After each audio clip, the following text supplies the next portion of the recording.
Welcome to The Explainer. I'm really glad you're here, because today we're going to completely reframe something you literally interact with every single day, your savings. Now, most of us kind of think about money in a super mechanical, rigid way, right? But today, we're diving into the fascinating reality that hitting a specific savings milestone doesn't just tweak your financial spreadsheet, it actually changes your biology. We're going to see how saving money is, at its core, an act of self-care and stress reduction. Let's get right into it. Okay, let's dive into this. Section 1, Rethinking Buying Power, or the Great Savings Myth. So think about this for a second. What is $10,000 really worth? Like, when I ask you to picture that amount, what immediately pops into your head? For most of us, society has basically hardwired our brains to instantly convert that number into stuff. You know, you might picture a used car, a down payment, a massive vacation, maybe a kitchen remodel. We inherently view money just as a ticket to buy larger things down the road. We think of it as, well, unspent consumption. But we really need to challenge that immediate assumption. Because here's the absolute crucial point. Savings is not just stored buying power. Treating your savings account like it's merely a ledger of dollars waiting to be spent is a massive misconception. If you're only viewing your savings as a holding pen for future purchases, you're totally missing out on the most profound benefit that money can actually give you right in the present moment. See, it's not just about what that cash can buy later. It's about what the mere presence of that money is doing to your body and your mind right now. Which brings us to Section 2, the biology of savings, the cortisol shift. So we're pivoting away from traditional personal finance for a minute and going straight into human neurobiology. And what's really fascinating here is this very specific number, $10,000. According to our source material, we need to really anchor on this specific five-figure balance. Why?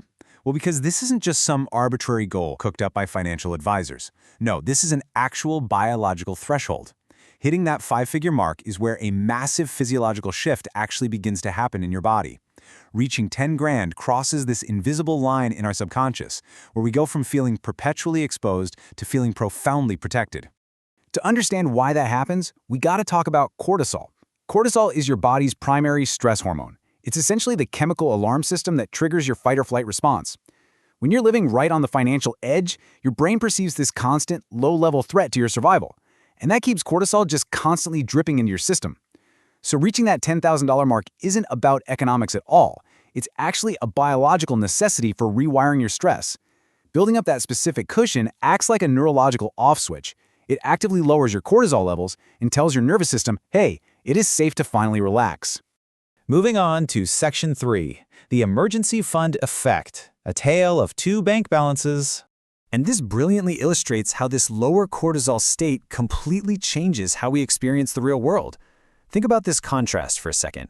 Financial disaster on one side and mere inconvenience on the other.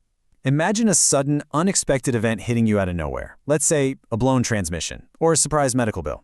Now, if you don't have that five-figure shield, that event, it's a complete financial disaster. It spikes your cortisol, it causes outright panic, and it genuinely threatens your livelihood.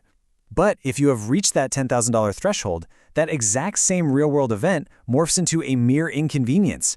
I mean, the car still broke down, right? The mechanic is definitely still charging the same amount. The external reality hasn't changed one bit, but your biological and emotional experience of it is night and day. The money is literally acting as a buffer between you and the chaos of the world. Which leads us to Section 4, a new financial framework, the $10,000 Tranquility. So let's tie this all together. This is about finalizing that transformation from high cortisol vulnerability to resilient, everyday tranquility. This quote, straight from our source material, just hits the nail on the head. Reaching $10,000 isn't about buying power, but about reducing cortisol levels. That right there is the massive paradigm shift I really want you to take away from this explainer today. Money, when it's saved and just held, literally buys you peace of mind. It buys you a healthier nervous system. It buys you the ability to just take a deep breath when things inevitably go wrong. It's not about hoarding resources just to buy more stuff. It is a foundational pillar of your biological well-being. So, I want to leave you with this final thought today. The next time you log in to check your account on your phone, I want you to stop and ask yourself something.